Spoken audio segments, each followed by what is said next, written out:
Remind भी कह दिया जाता है। अगर आपका दैवी गुण जिसको आप पहचान चुके हैं वो कभी सूक्ष्म होने लग जाए, अपनी स्थिति से विलग होने लग जाए, वो आपके अंदर घटने लग जाए, तो शिव महिम्न स्तोत्र के पाठ से वो दैवी गुण पुनः प्रकट हो जाएगा। और किसी को अगर अपनी दैवी शक्ति, दैवी गुण नहीं पता चला है, अभी तक इतनी उम्र होने के बाद भी नहीं पता चला कि मुझ में विशेष क्या है, उस शिव महिम्न स्तोत्र का पाठ प्रारंभ कर दे, कुछ ही दिनों में उसको अनुभव होने लग जाएगा कि उसके अंदर का दैवी गुण कौन सा है। इस शिव महिम्न स्तोत्र की खास बात है। स्तुतियों का राजा कौन है? शिव महिम्न स्तोत्र। एक व्यक्ति था, बड़ी प्रसिद्ध कथा है शिव महिम्न स्तोत्र की, कि एक व्यक्ति था महादेव का बहुत बड़ा उपासक, उसी नगर का एक राजा भी महादेव का बहुत बड़ा उपासक।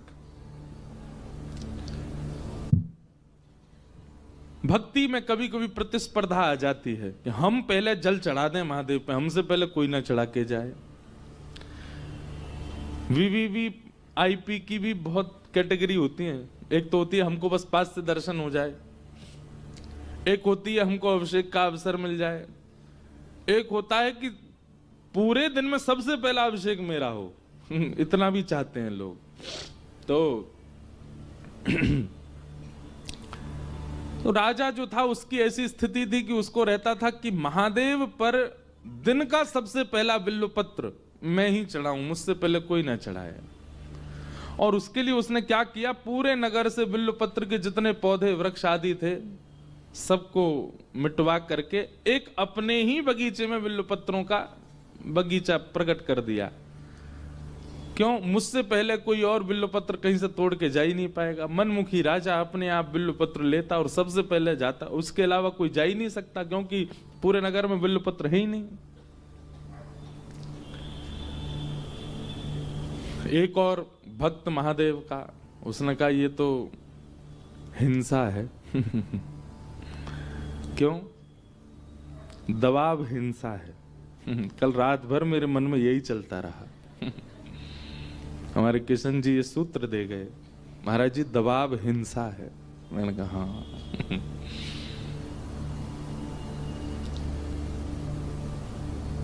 तो महादेव के उस भक्त ने सोचा कि ये तो गलत कर रहे हैं, इन्होंने सारे बिल्व पत्र अपने आंगन में लगा लिए हैं और कोई और जा ही नहीं सकता, ऐसे थोड़ी होता है। तो उसने शिव महिम्न स्तोत्र का पाठ करके इतना पाठ किया और महादेव से उसने कहा कि हे नाथ, मुझे अदृश्य होने की शक्ति प्रदान करो। और महिम्न स्तोत्र के पाठ से उसको ये प्राप्त हो गया, अदृश्य होने लगा। अब आप प्राप्त करोगे तो मिस्टर इंडिया नहीं बन पाओगे। भगवान ने कलयुग में कुछ लोगों की बुद्धि मनस्थिति देख करके वरदान देने और महिमाओं का फल देना थोड़ा कम कर दिया है।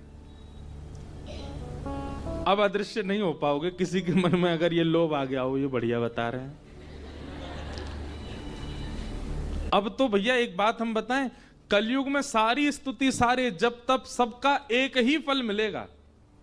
क्या? आप सरल हो जाओगे, आप सहज हो जाओगे, आप दीन हो जाओगे। और क्षमा कीजिए, आप सारे चमत्कारों से युक्त हो गए लेकिन सहज नहीं हुए, सरल नहीं हुए, दीन नहीं हुए, तो आपने अपने अनुष्ठान में कहीं कमी छोड़ी है। हरि जी मोहे संत हृदय कर दीजो, हरि जी मोहे संत हृदय कर। आज तक किसी ने महादेव से ये मांगा नहीं होगा कि हे नाथ मेरे हृदय को संत बना दो, मेरे हृदय को सहज बना दो। पड़ोसियों को देख के ईर्ष्या करता है ये, दूसरे के धन को देख के लोभ करता है ये, पर स्त्री पर पुरुषों के प्रति काम प्रकट करता है ये। हे विश्वनाथ मेरे हृदय को सरल बना दो। कभी कोई मांगता है? कोई नहीं मांगता। तो शिव महिम्न स्तोत्र का पाठ करके उस महादेव के उपासक ने अदृश्य होने की विद्या सीख ली। अब वो क्या करता, रूप धारण करके सैनिकों के सामने चलता फिरता जाता और राजा के बगीचे से जाकर के एक एक बिल्व पत्र उखाड़ने लगता। सैनिक जैसी तलवार लेके उसके पीछे भागते और जैसे ही मारने के लिए जाते सो अदृश्य हो जाता और सारे बिल्व पत्र तोड़ करके राजा से पहले महादेव पर अर्पित कर देता। तो कथा तो पूरी सुनो पहले। तो उसका रोज का ये नियम बन गया। अब राजा इतना क्रोध में भर गया, बोले कि ये मेरे से पहले आता, मेरे आंगन के बिल्व पत्र ले जाकर के और महादेव पर चढ़ा देता है। तब उसने जाकर के, राजा ने जाकर के अपने गुरु को ये बात बताई। बोले कि मुझे बताइए मैं कैसे उसको रोकूं, कैसे उसको पकड़ूं, उसकी ये विद्या मेरे लिए घातक बन रही है। वो पकड़ में ही नहीं आता, तलवार का प्रहार होने से पहले अदृश्य हो जाता है। तो गुरुजी ने कहा देखो ये दैवी शक्ति है और शिव महिम्न स्तोत्र से उसने उसको जागृत कर लिया है। अगर किसी व्यक्ति की योग्यता, ये भी बहुत ध्यान से सुनने वाली बात है, किसी व्यक्ति की योग्यता, किसी व्यक्ति के स्वभाव, किसी व्यक्ति के गुण, किसी व्यक्ति की बुद्धि, किसी व्यक्ति के दैवी गुणों को यदि नष्ट करना हो तो उसको निर्माल्य के ऊपर चढ़ा दो। महादेव पर अर्पित किया गया बिल्वपत्र, महादेव पर अर्पित किया गया माला, या फिर किसी भी दैव स्थान में ठाकुर जी को अर्पित किया गया कोई भी वस्त्र है, पुष्प है, तुलसी है, कुछ भी है, अगर उस पर किसी का पैर रख दिया जाता है, उसका यह अपराध होता है कि व्यक्ति के भीतर जो फिर दैवी शक्ति होती है वो शून्य हो जाती है, वो नष्ट हो जाती है। व्यक्ति के अंदर जो विवेक बुद्धि होती है वो विवेक बुद्धि कहीं ना कहीं शांत हो जाती है। मंदिर प्रेमिसेस के अंदर अगर आप पैर रखते हैं तो कोई दोष नहीं, पर मंदिर से बाहर अगर आपका पैर पड़ जाए तो भैया इंद्र अपनी गद्दी से जब गिर सकता है निर्माल्य पर पैर रखने से, हम तो मानव हैं। इसलिए मंदिर में तो सावधानी रखो। मंदिर के पुजारी जी आपको बिल्वपत्र दें। अभी अभी देखो आज क्या आया, बाबा का सहरा आया हमारे लिए। विश्वनाथ भगवान को पुजारी जी लेकर के आए, आज वर्ष के प्रारंभ में ही सहरा पहना दिया है। जय हो। हमारे पंडित जी बड़े प्रसन्न हो रहे थे सारे। तो ये निर्माल्य है, ठाकुर जी को अर्पित है। तो मंदिर के अंदर अगर चरण आपकी गलती से पड़ जाएं तो कोई दोष नहीं, पर मंदिर के बाहर तो इन ऐसे जो भी मंदिर से प्राप्त होने वाली वस्तु उनको बड़ी सावधानी से घर लेकर के आया कीजिए। और संभवतः घर में कहीं बगीचा हो, कहीं सुंदर गार्डन जैसा हो, उसमें एक स्थान निर्माल्य के लिए ही रखिए।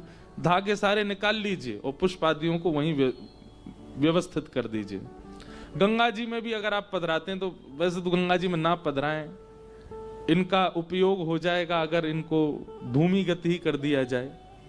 धागे निकाल लीजिए और उनको भूमिगत कर दीजिए। बहुत सावधानी रखा कीजिए निर्माल्य के प्रति।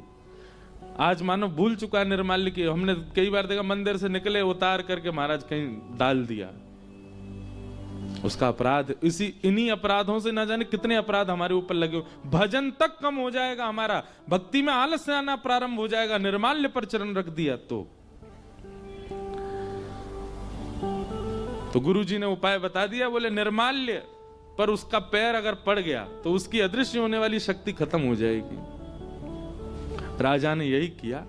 शंकर जी पे खूब सारे बिल्वपत्र चढ़ाए, अभिषेक आदि करके सारे बिल्वपत्र ले जाकर के सारे बगीचे में फैला दिए। बोले अब आए सुबह। दूसरे दिन जैसे ही वो भक्त आया, वो तो अदब से आता था सबके आगे, जैसे सैनिक उसको मारने जाते सो अदृश्य हो जाता। जैसे ही उसने प्रवेश किया, प्रवेश करते ही निर्माल्य पर पैर रख दिया। अब उसको नहीं पता है कि उसके अदृश्य होने की शक्ति जा चुकी है।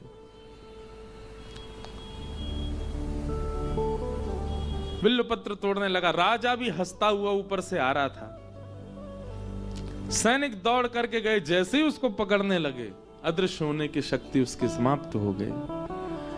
राजा बोला अब भाग करके दिखा।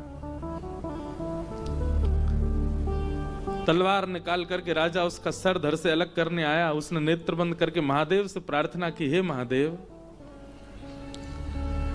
मैं कोई पाप नहीं कर रहा हूं, केवल एक राजा जो हठ पूर्वक पूरे नगर के बिल्व पत्रों को हटवा करके अपने आंगन में लगवा लेता है, उसको केवल सिखाने के लिए मैंने ये क्रिया की। मेरा कोई इसके प्रति अपराध नहीं। अपराध हो तो मुझे दंड मिले, और यदि मेरा अपराध नहीं है तो आप मेरी रक्षा करो। उसके मन में विचार आया, जिस महिम्न स्तोत्र ने मुझे सिद्धि प्रदान की, आज वह सिद्धि चली गई तो पुनः महिम्न स्तोत्र से आ भी जाएगी। और राजा जब तक समीप आता उसने पुनः शिव महिम्न स्तोत्र का पाठ किया, और जैसे ही राजा तलवार प्रहार करने लगा, स्तोत्र का पाठ पूर्ण होते ही उसकी वह शक्ति पुनः जागृत हो गई, फिर अदृश्य हो गया और फिर वहां से चला गया। तो ये बात हम क्यों कह रहे हैं, इतना पावरफुल है शिव महिम्न स्तोत्र।